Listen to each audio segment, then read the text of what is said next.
Estamos iniciando mais um programa Diálogos sobre a Vida, que é o Eduardo Weaver, meu grande amigo Márcio Rezende. Dialogamos sobre os ensinamentos de Jiddu Krishnamurti, esse grande ser que tanto nos influenciou e influenciou o mundo também. E o tema escolhido para hoje é a importância do indivíduo. O que nós observamos hoje é uma situação mundial de grande conflito, crise educacional, crise climática, crise ambiental, problemas sociais gravíssimos, agora agravados com essas guerras que estão destruindo populações inteiras, como o caso de Gaza, né? E o número de mortes é elevadíssimo. Então, diante desse panorama, as palavras do Krishnamurti passam a ser ainda mais relevantes quando ele afirma que a salvação não está nos grupos, na sociedade como um todo, mas no indivíduo. Isso eu achei esse princípio um pouco estranho, mas quando eu fui lendo e tentando entender o que ele queria dizer, passou a fazer muito sentido para mim, porque qualquer transformação que você queira fazer, tanto na sua família, na sua vida, na sua sociedade, no seu país e até na, em termos assim planetários, tudo começa no ser individual. Quer dizer, vocês lembram que o Krishnamurti sempre afirmou que nós somos o mundo. E se nós somos o mundo e nós queremos transformar o mundo, nós precisamos transformar a nós próprios. Ou seja, o ser humano, o indivíduo, é que é a fonte de toda mudança. E nós, assim, trazendo também um pouco dessa sabedoria que é expressa nos ensinamentos teosóficos, nós percebemos que o mundo é como nós o imaginamos. Ou seja, nós projetamos de dentro para fora o mundo e o mundo passa a ser aquilo que nós visualizamos internamente. O mundo que nós percebemos está muito mais dentro de nós do que fora de nós. Então, é aquela dica que o Krishnamurti traz, que é fundamental. Se nós queremos transformar o mundo, nós temos que nos autotransformar. E não adianta você querer mover uma montanha se você não mudar a maneira como você vê essa montanha. Toda a transformação começa no ser humano, no indivíduo, na percepção que ele tem de mundo, na visão de mundo que ele tem. O Krishnamurti chega a falar: o indivíduo não pode encarar o que está acontecendo no mundo do lado externo da sua vida, mas o indivíduo pode colocar em andamento um novo pensamento, uma nova corrente que vai criar ações que são altamente transformadoras. Ele não pode fazer nada sobre as condições históricas, as condições que o mundo se encontra hoje, porque na medida que o pensamento humano coloca em movimento uma série de energias, né? Por exemplo, a energia do ódio, ela tem uma força avassaladora. E nós vemos hoje os discursos de ódio estarem cada vez mais fortes. Quer ver, na política, né, você tem ódio de um lado, ódio do outro, as redes sociais ainda fortalecendo mais esse sentimento de ódio. Você tem grupos que trabalham para promover o ódio, inclusive as redes sociais trabalham para promover o ódio, porque o ódio faz com que as pessoas se engajem. E quanto mais engajamento existe nas redes sociais, mais as grandes fortunas que são donas dessas redes e de todo esse arcabouço sistêmico da nossa sociedade, tudo isso aí vai gerar lucro para o grande capital. Então, nós não podemos mudar essas energias que são extremamente poderosos e que estão gerando toda essa movimentação, essas guerras, né? Você não consegue acabar com uma guerra só com uma vontade, porque a força que leva às guerras é de uma magnitude muito grande assim, é resultado de um conjunto de pensamentos que levam a esse estado que nós percebemos de destruição, de guerra, de agressão ambiental, de aquecimento global e tudo isso.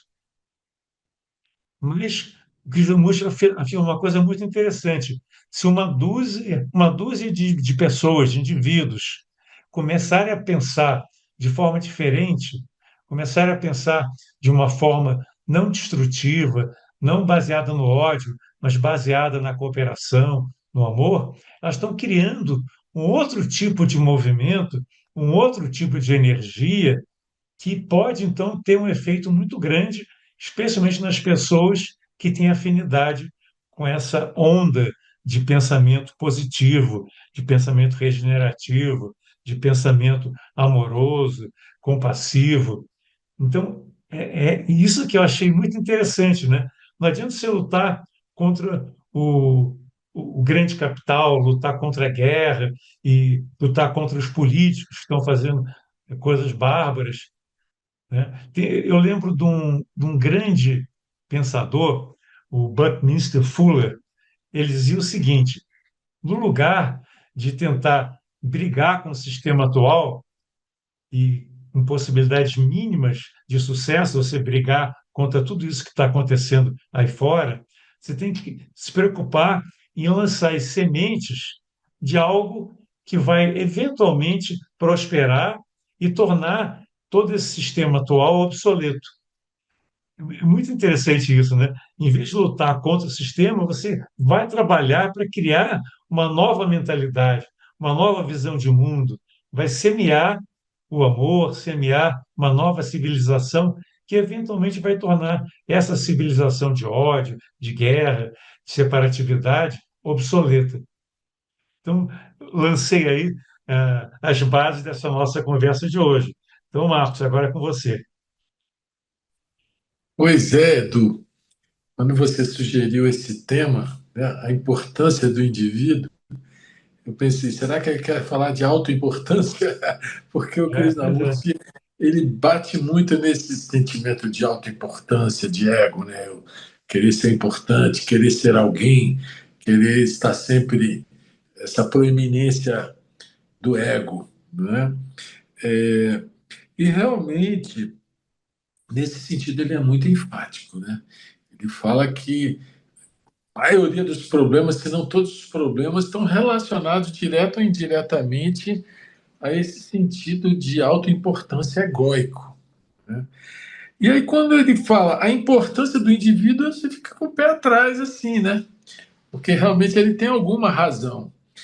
Mas ele sempre fala que a solução não está nas massas, e sim nos indivíduos, que a responsabilidade é dos indivíduos.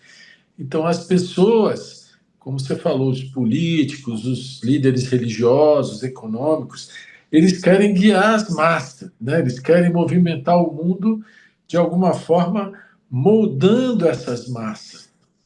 E eles não resolvem o problema do mundo, nem o deles mesmos, né? Porque eles querem guiar outros sem clarear a si mesmos, né? Sem ter uma existência que seja compatível com as coisas que pregam, não é assim? Então, eu vejo que, pelo menos eu sempre vi com muita clareza essa afirmação do Krishnamurti, que a solução do indivíduo está no indivíduo. Então, a responsabilidade é nossa. Não é? Não adianta você querer mudar o mundo, né? Você ter um impulso, uma ânsia por mudar o mundo, mudar o mundo, mudar o mundo, e não ter a mesma energia para observar a si mesmo, para aprender nos relacionamentos, para aprender com o movimento da vida, com as situações mais tranquilas e mais difíceis, né? Então, quando a gente fala nesse processo de aprendizado individual, pode parecer uma coisa egoísta, né? pode parecer uma coisa voltada para si mesmo, né? Voltada para o próprio umbigo. Não, eu quero resolver os problemas do mundo, eu não estou preocupado comigo mesmo. Só que, como ele diz, você disse agora, você é o mundo. E por muitos ângulos que a gente possa olhar, Edu, será que o mundo existiria se a gente não existisse? A nossa mente lógica diz, claro que sim, né? Mas aquilo que não chega na minha consciência existe. Tem tanta coisa acontecendo por aí, em tantos níveis, que a gente é absolutamente não percebedor, inconsciente. Será que essas coisas existem para a nossa consciência? Né? Então, essa relação entre nós e o mundo é uma coisa assim, muito interessante. E tem aquela ocasião em que o Krishnamurti foi dar uma palestra na ONU e o sujeito falou: o que adianta o senhor falar nessa autotransformação se o mundo vai continuar o mesmo? Aí ele falou: transforme-se e o senhor verá se o mundo continuará o mesmo. Então, uma pessoa que for pura luz, e não existe separação entre ela e o mundo é luz. Né? E a pessoa que for ah, o puro egocentrismo, o mundo é egocêntrico. Então não adianta a gente separar a gente dos outros, julgar os outros, querer consertar o que está fora, né? Porque essa separação não existe. Ele insiste muito, muito enfaticamente, né, que você é o mundo. É um negócio que a gente não entende, porque a nossa mente é muito condicionada a essa consciência de separação. Eu, aqui na minha trincheira de interesses, de conveniências, de prazeres, de confortos, de não incômodos, né? E o mundo está lá fora acontecendo. Mas não é assim, porque nesse isolamento a gente cria uma redoma totalmente asfixiante, né? A vida empobrece, a vida perde graça, perde beleza, né? Então, para que a gente possa ter uma vida de beleza, de harmonia, de aquela energia que a vida vale a pena, né? Você tem que sair desse mundinho egocêntrico, né? E saber que esse é um trabalho que só você pode fazer. Ninguém pode fazer isso por você, né? O nosso egocentrismo, que é tecido pelo nosso pensamento, um pensamento automático, mecânico, não percebido, não observado, ele sozinho vai tecendo a teia egocêntrica, né?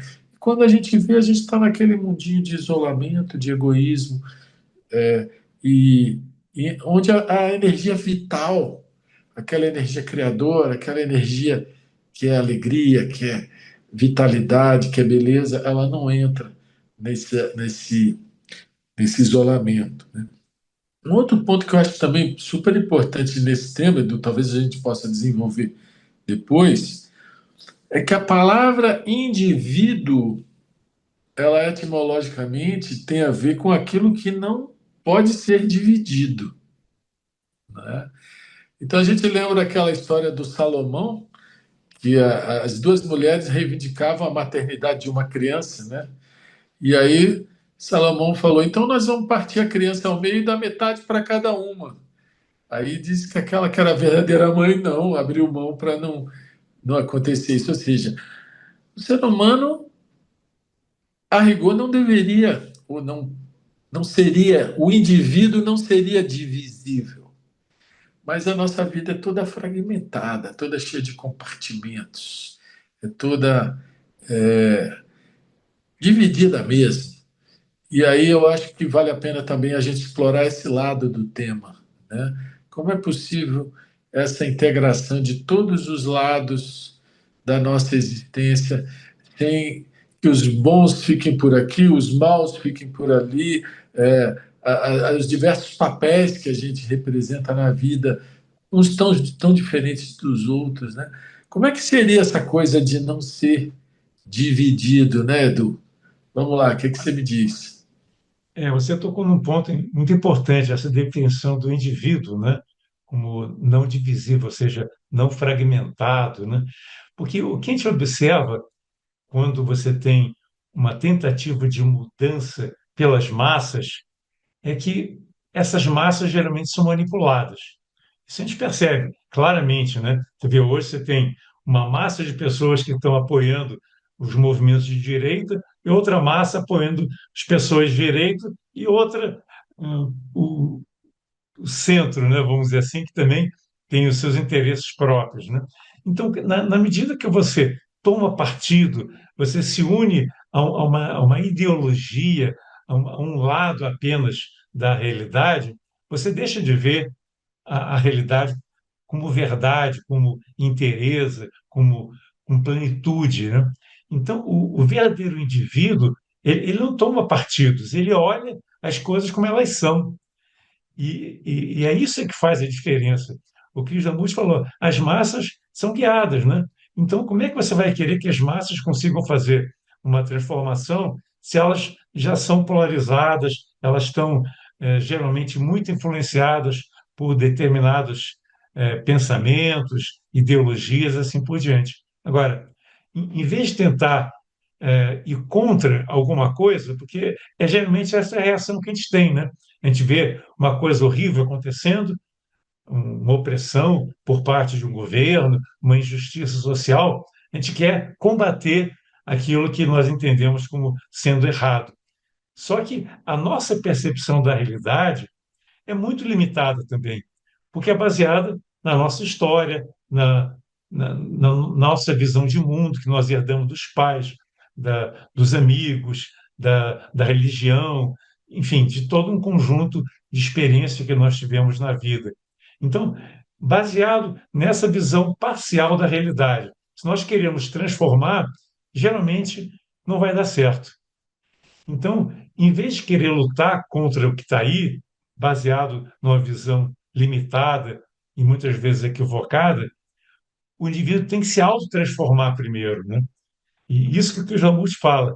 Se ele tentar brigar com o sistema, a probabilidade de ele ter sucesso é muito pequena. Ao passo que ele, se ele começa a se auto-observar, entender como funciona o mecanismo da sua mente, se percebe como um ser integral e não um ser fragmentado, percebe todos os conflitos que existem dentro de si, os medos, os desejos, enfim, começa a perceber os mecanismos do pensamento, os enganos, como nós somos influenciados.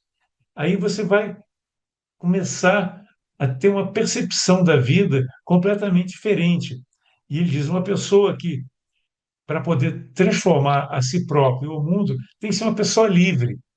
E essa autoobservação, que é tão fundamental, você perceber todos os seus mecanismos, é que pode levar a uma mente criativa, uma mente livre, uma mente não condicionada.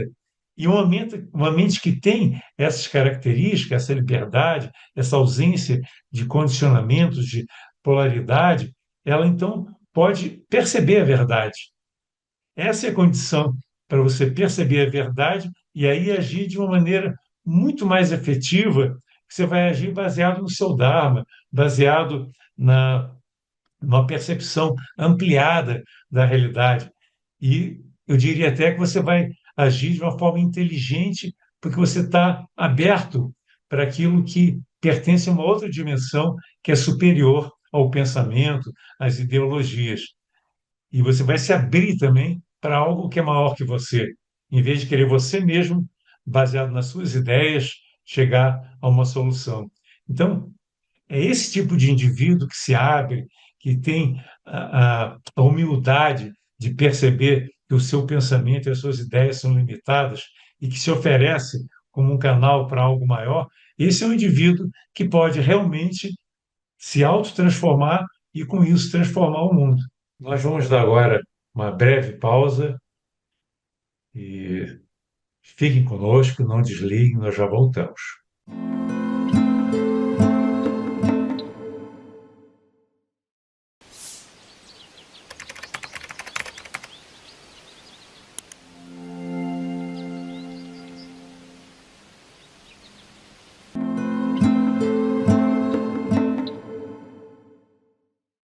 Estamos de volta tratando do tema a importância do indivíduo nesse nosso programa Diálogos sobre a Vida à luz dos ensinamentos de Jiddu Krishnamurti.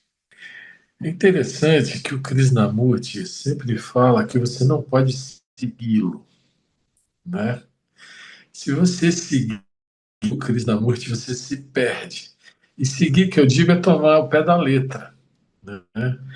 Porque veja só, ele fala que a importância, que a solução está sempre no indivíduo. E para muita gente isso é visto como um caminho individualista, né? Tanto que quando ele dissolveu a Ordem da Estrela, se afastou da Sociedade Teosófica, né?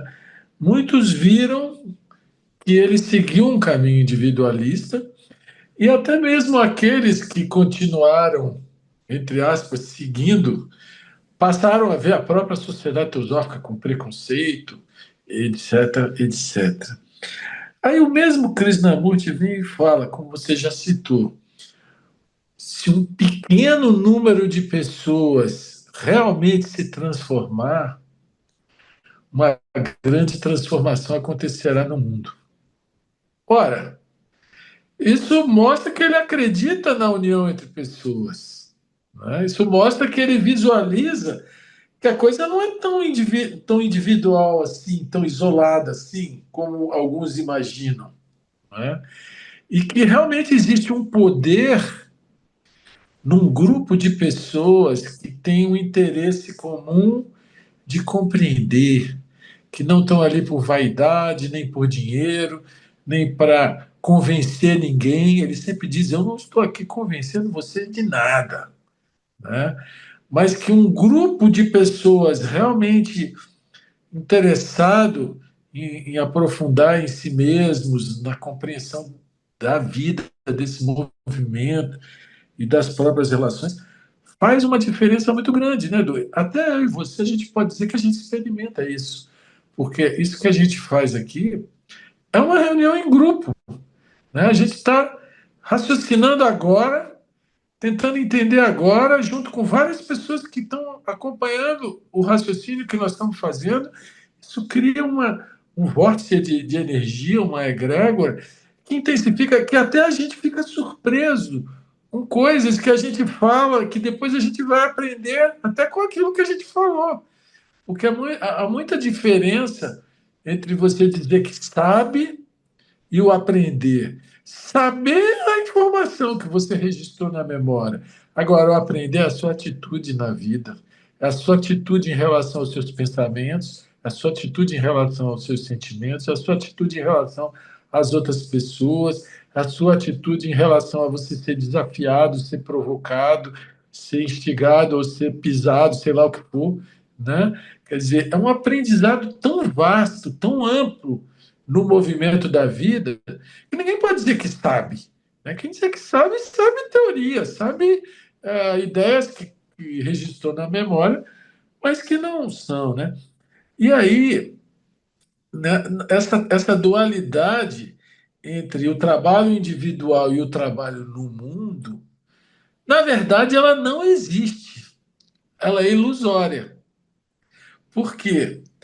Porque a pessoa que quer melhorar o mundo, quer mudar o mundo, sem trabalhar dentro de si mesma, o Krishnamurti sempre disse, ela vai fazer mais confusão no mundo. É o que ele fala. Né? Por outro lado, aí se você for seguir ele ao pé da letra, você fala, então tá, eu vou só trabalhar a mim mesmo. Vou me transformar. O que é que eu vou fazer para me transformar? Mas a transformação não vem com esse volitismo, com essa coisa de eu vou fazer, eu vou acontecer. Né? A transformação ela vem como resultado de uma observação cuidadosa, de um cuidado nas nossas atitudes, até nos nossos próprios pensamentos. Tem pensamentos que nos levam para buracos, tem outros que nos elevam. Né? E dizer que não teremos, alguns momentos nós vamos experimentar aquele silêncio interior, aquele estado de, de, de realmente silêncio, paz interna, em que os pensamentos estão quietos, mas esses momentos eles vão ser misturados com outros momentos em que o pensamento vai estar em movimento e cabe a nós pacificarmos eles, né? Harmonizá-los, serená-los, né? Assim. Então, não adianta também vir para dentro com esse volitismo, vou me transformar, porque a transformação ela é o efeito de uma compreensão mais profunda e talvez de uma capacidade maior de observar todas as variantes que acontecem na nossa subjetividade em relação com as situações do mundo que estão sempre nos desafiando, né? Então, essa dicotomia de trabalho individual e trabalho no mundo definitivamente não existe. Porque se você vai para o mundo sem fazer o trabalho individual, as suas confusões vão se projetar no trabalho que você faz no mundo, né? E se você vem com esse mesmo volitismo para dizer eu vou me transformar e vou me abstrair do mundo, né? O mundo vai continuar te provocando e você vai continuar confuso porque você vai estar criando uma ideia de separação que é falsa, que não é verdadeira. Então você vê que é impossível você seguir o Krishnamurti. Você pode aproveitar os toques que ele dá dentro do seu próprio processo de compreensão, né? Mas se você quiser seguir ao pé da letra, ele sempre vai puxar o teu chão, puxar o teu tapete e você vai ficar sem chão, né, Edu? O que você acha? Eu acho que essa ideia de seguir alguém sempre é problemática, né? Porque você deixa de observar e buscar uma compreensão mais profunda das realidades da vida para procurar alguém que vai te dizer o que é certo, o que é errado, como é que você deve se comportar, o que é importante fazer. E Krishnamurti sempre trouxe essa ideia que você deve ser uma luz para si próprio. Isso é muito bonito, né? Você ser a própria luz que vai te mostrar o caminho. Ou seja, essa luz vem de dentro, não vem de fora, não vem de livros, de pessoas, de entidades. E isso, às vezes, é um desafio muito grande de você deixar de seguir qualquer tipo de orientação externa e buscar aquela luz que vai te trazer uma compreensão muito mais ampliada da realidade, que é a luz de Budi, a luz espiritual. Então, o que ele traz é um desafio muito grande, que não é fácil você abdicar de crenças, abdicar de tudo aquilo que você entendeu ao longo da sua existência como sendo verdadeiro, a maneira de ver a política, a maneira de ver o mundo, todas essas ideologias. É muito cômodo você seguir uma ideologia, seguir uma religião, seguir um pensador. Mas quando você deixa tudo isso de lado e passa a olhar simplesmente, sem nenhum preconceito, como ele diz, sem nenhuma coloração. Isso é algo extremamente complicado, não é uma tarefa simples, né? Você se despojar de tudo aquilo que você acumulou ao longo do tempo, que está na memória, que representa o passado, e abrir os olhos para receber o que está acontecendo no mundo, essas verdades maiores da existência e se oferecer não para querer resolver o problema do mundo, mas para ser um agente que vai criar as bases do novo mundo, né? Então, é uma atitude que exige humildade, né? Você não pode dizer, que nem o Trump falou, e um dia eu vou terminar a guerra da Ucrânia. Pô, que afirmativa mais estranha é essa, né? Eu vou terminar a guerra da Ucrânia. Claro que não terminou, porque esse volitismo, como você falou, é coisa totalmente fora da realidade. As pessoas acham que têm poder de mudar a realidade externa. É lógico que algumas pessoas têm algum poder na vida, alguns mais, outros menos. Mas você transformar uma realidade exige muito mais do que essa volição, como você falou, Bem que a né? gente gostaria que ele terminasse a guerra e conseguisse terminar em um dia, né, Edu?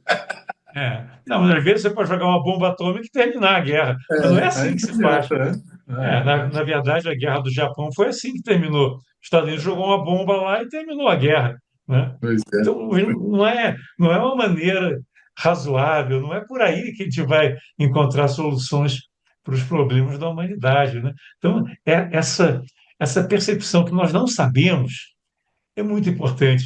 Que sempre que você quer resolver, isso, eu sei como resolver.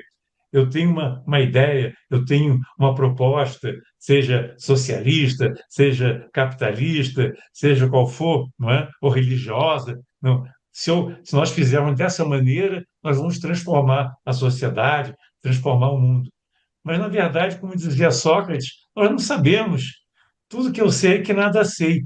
E a partir dessa postura de humildade que nós não sabemos, nós vamos nos abrir para uma energia que é de uma magnitude e de uma sabedoria que é muito maior do que a nossa como um ser isolado, egoísta e limitado. E aí entra uma coisa importante, Marcos. Quando ele fala de indivíduo, não é o indivíduo separado, é o indivíduo que faz parte do todo. Ele é indivisível, inclusive, em relação ao mundo. Ele faz parte do mundo. É esse o Perfeito. sentido verdadeiro de indivíduo, aquele que pertence ao todo.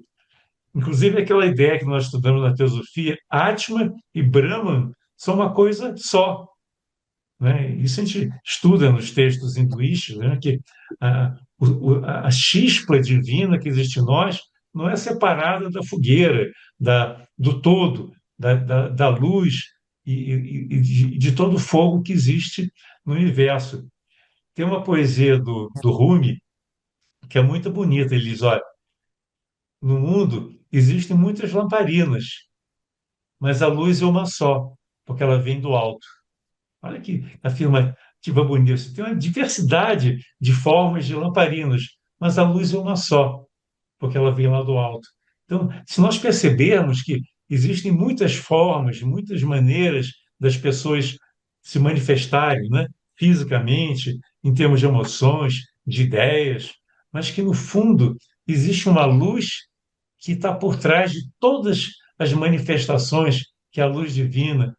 Aí nós percebemos que esse indivíduo, na verdade, é uno com todos os outros, porque ele é diferente, ele é uma lamparina, mas ele tem uma luz, e essa luz é una, não é diferente da luz que está nos outros indivíduos, em todos os reinos da natureza, em todo o universo. E é muito bonito, né? Você vê a unidade na diversidade. E a própria palavra universo tem essa ideia de uma unidade no verso, na diversidade, né? Então, esse é um desafio que nós temos que aprender, que a nossa individualidade nunca pode excluir o todo. Nós somos indivíduos, mas nós somos parte do todo. E a solução que nós vamos oferecer para o mundo não é do eu, é uma solução que transcende o eu. O indivíduo, ele pode ter um eu, mas esse eu, se não for uma parte, né, dessa luz maior, ele vai dar com os burros na água, ele vai certamente se equivocar e vai criar mais dissolução, mais guerras e mais conflitos. Então, é muito bonito, né, você se perceber como um indivíduo, mas ao mesmo tempo com uma unidade oniabarcante. Pois é, Edu, olha só que interessante. Aí você vê como o indivíduo pode fazer a diferença.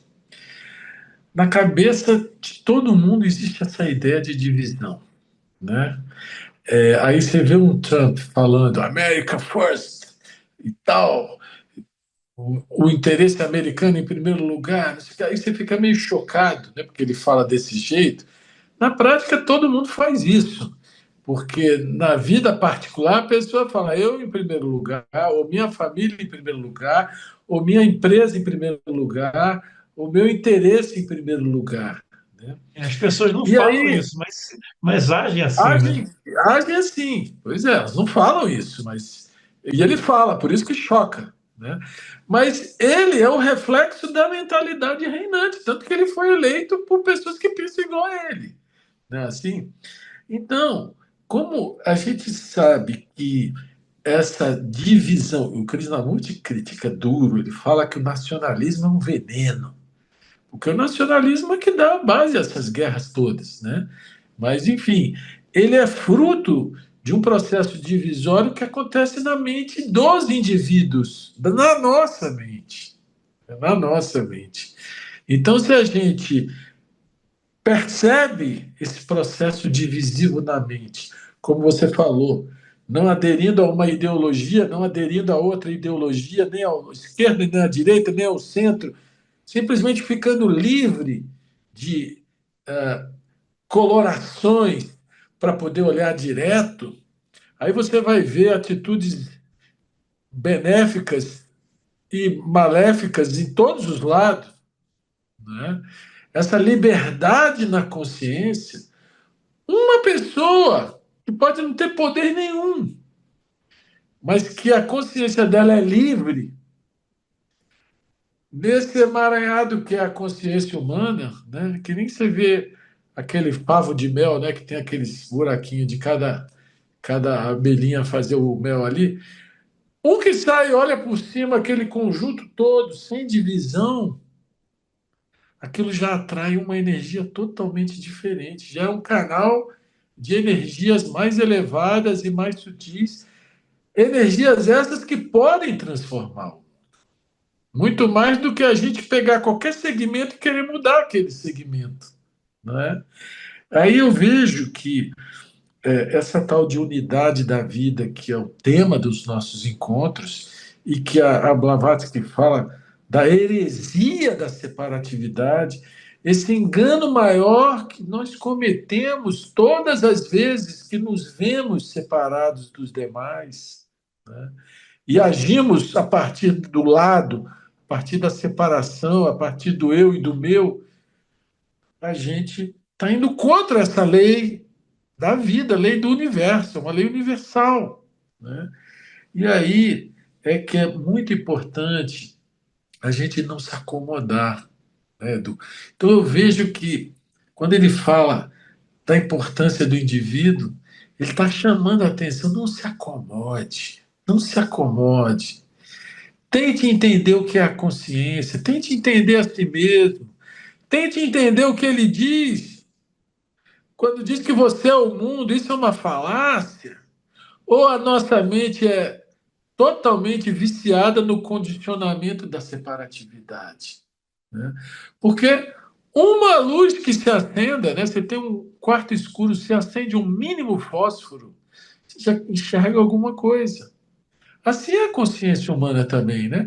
Esse esforço de compreensão que a gente faz aqui, que ele foi a própria luz. A gente tenta pegar, vem com o nosso fósforozinho assim, né? Para encostar naquela luz para ver se o nosso fósforo acende, né? Às vezes acende um pouquinho, às vezes nem tanto, né? Mas não no sentido de seguir, porque todos esses seres iluminados, como o Buda, como Cristo, como tantos outros que já passaram por esse planeta, né? Eles não, eles eram a própria luz, porque eles próprios acenderam a sua luz. E é o que o Krishnamurti nos convida a fazer. Seja uma lâmpada para si mesmo.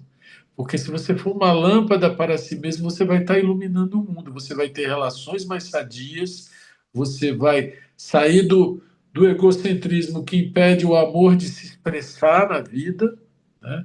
Você vai permitir que o amor flua, né? Por perceber a ilusão, a falácia, a mentira, que é essa ideia tão profundamente enraizada na nossa cabeça da separatividade, né? Então eu sinto assim que a importância é do indivíduo, porque ninguém pode fazer isso por nós. Ninguém. Ou a gente percebe e compreende esse fato de que ainda que a nossa mente seja viciada em nos ver separados, isso é uma ilusão, porque nós vamos voltar ao pó, né? Saímos do pó e vamos voltar para o pó. Então, onde é que está essa separação toda, né? E aí, à medida que a gente faz esse trabalho de quebrar dentro da nossa consciência, esse pensamento viciado de separatividade, né? Cara, você está iluminando a si mesmo, está iluminando o mundo, você tá fazendo aquilo que pode, e a única coisa que pode ser feita.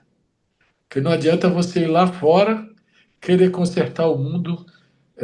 Como ele disse, eu vi um vídeo dele esses dias, que ele fala assim: como que uma mente confusa pode resolver um problema? Então, para resolver um problema, a mente tem que estar livre de problemas, ela tem que ser uma mente clara, né? Então, nós não vamos resolver os problemas do mundo sem que a gente tenha essa clareza interior de não embarcar nas canoas furadas tantas que o mundo nos apresenta e que as pessoas seguem para lá, seguem para cá, seguem para lá, sempre de uma certa forma perdidas. A vida humana é um tanto quanto perdida e a gente precisa encontrar essa luz, o nosso norte interior, para atuarmos na vida de uma forma benéfica, positiva, enriquecedora, com relações as mais plenas e mais verdadeiras possíveis. Não é, irmão? Realmente, nós percebemos essa nossa unicidade, né? Cada ser humano é um ser único, tem características próprias e tem um Dharma que é só seu também. Se nós percebemos que cada um de nós tem uma missão a desenvolver, tem um trabalho a realizar, tem que afinar o seu instrumento para poder realizar esse trabalho da melhor maneira possível, aí a gente percebe que o mundo só se transforma se cada indivíduo passar a atuar harmonicamente com todas as outras partes. Você vê o corpo humano, né? Ele é composto de várias células, mas se algumas células estão trabalhando contra o todo, elas passam a ser células cancerígenas e podem destruir o organismo. Então, se cada célula, se cada indivíduo perceber que ele tem uma missão que é só sua e agir de acordo com essa inspiração divina, de acordo com a sua missão e perceber que ele sendo único, mas tendo a integração com o todo, ele pode fazer uma revolução fantástica, que o Jesus fala da revolução interior. Isso é algo assim que nos enche de alegria. Não importa o que está acontecendo lá fora, mas se nós percebemos isso e fizermos a nossa parte, está tudo dentro dos conformes. Aí nós vamos realmente trabalhar em harmonia com o plano divino. Chegamos ao final do nosso programa. Vocês podem continuar nos assistindo, não apenas esse, como outros programas, no canal do YouTube da TV Suprem e também da Sociedade Teosófica no Brasil. Um abraço, até o próximo encontro.